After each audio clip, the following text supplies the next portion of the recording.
Our second video here is brought to us by the Viking Queen. I believe this comes from the Viking ship.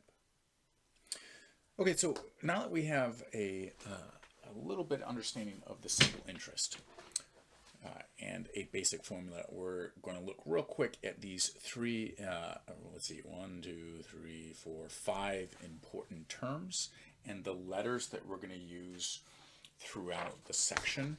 And really what's most important for these is, to me, is not so much the language here, it's the units. So we're going to talk about I. It means interest, but the units on I is dollars. That's a dollar amount of money. And then principal is an initial investment amount. This is very similar to the y-intercept or the b value from the linear equation, or the a value from the exponential equation. The units on this is also going to be dollars. Then we're going to look at r. This is a decimal version of a percent. So this is a percentage, and this is often a percent per year, but this percent needs to be converted to a decimal to be used in a formula. And it's always going to be per 1 year of time, unless otherwise indicated. And there'll be some cases where that shows up in a different time. And then time is almost always years. But again, sometimes we may talk about time in terms of months. We could talk about in terms of weeks, but the standard amount of time that we're going to think about for t is years. And then finally, this idea of a future value. This is going to be a dollars, and what this is the account balance at the end of this t. If we want to connect this back to what we were doing in unit 2, this a is what we were using for y, and this t is what we were using for x. Those were the x and y variables. Okay, so here we're putting together this formula in the group part. In the previous video, we came up with this I equals PRT, and that's really what our author is asking us to build to. We had the 600 times the rate, and then we multiplied that times the time, and that got us the total amount of interest after a specific period of time. And then if we wanted the account balance, we simply added that interest amount to whatever the initial amount was that we invested. That was the principal. So one version of this was to say it's the principal plus the interest. Ooh, I messed that up. So principal plus the interest.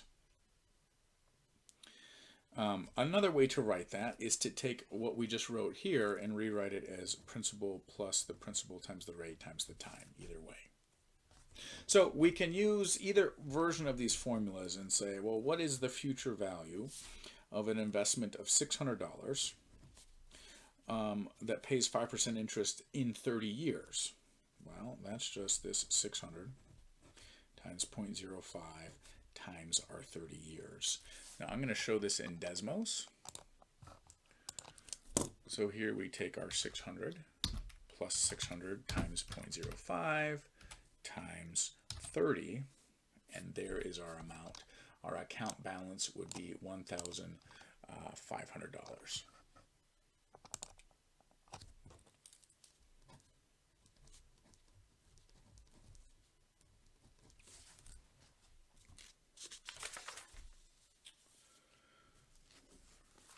Now, our author then asks us to do some crazy stuff.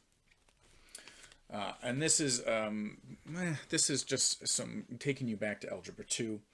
He's saying, take a look at this formula, A equals P times P plus RT, and says, hey, there's two terms in this formula. This would be term 1, and this is term 2. Note that they have something in common. There's a P that's the same in each of these terms. Well, we can divide the first term and the second term by that number.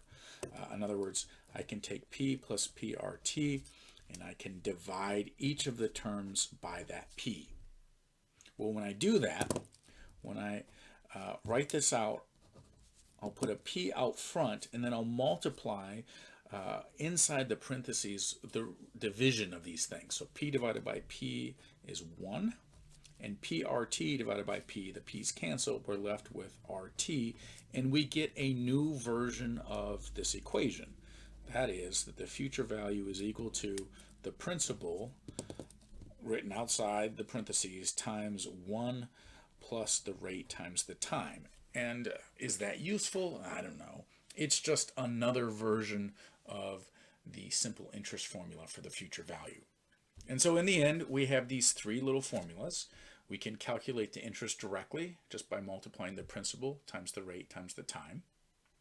We can calculate the future value by adding the principal to the previous calculation we did, I. Or we can do the principal times 1 plus the rate times the time. And we can add in the original one we had here if we want. So really we have three different ways we can calculate simple interest things. We need to be careful. What are we being asked? Are we being asked to calculate future value, or are we being asked to calculate the amount of interest earned? That will determine which of the formulas to use. The other thing to note is that these three formulas here are all exactly the same formula. They get you the exact same answer. So there's really, as it's noted here, only two formulas that we're working with. So let's try problem 5. We got some company, they have to borrow some money to make payroll. They need to borrow $2,000. They're borrowing it at 4% simple interest. They're going to do it for 3 months. We're supposed to make an educated guess at how much interest we think would be due. I don't know, let's say 50 bucks. Why am I thinking that? 10% of 2,000 is 20. Half of that is 10 for 3 months. I don't even care about this. I've got the formulas. Why would I make an educated guess? So let's just do the calculation. So first, I'm going to note the things that I'm given. The principal I'm given is 2,000. The time frame is 3 months. Now, each of these formulas are written in terms of years. So I need to convert my 3 months into years. So the way I do that is go back to what we did in Unit 2. And I take 3 months and write it. I'll do dimensional analysis here. I'll multiply it by, let's see, I want years in the numerator, and the conversion factor here is that there are 12 months in 1 year. I note that these cancel. And let's see, 3 months is 3/12 of a year, or 1/4 of a year, or 0.25 years. And then my rate is 4% per year. Note that the problem just said 4% simple interest. It didn't say anything specific about years, like 4% per month. So we are going to assume this is per 1 year, as we should.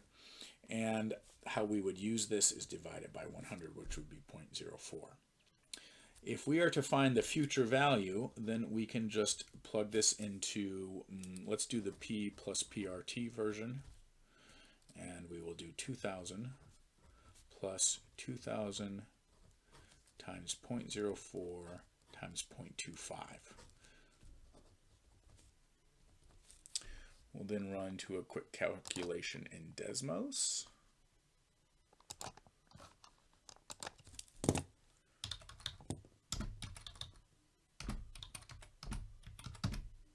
And we get 2020. Now, whoops, I got a little carried away. I calculated the future value. We were also supposed to calculate the interest they paid. We could have calculated that by doing I equals PRT, just this bit. Since I've calculated the future value, all I have to do here is subtract the 2,000, the 2,000 we paid in principal, and we can get that they paid $20 in simple interest. And they paid the future value total they would have to pay for that loan is 2020.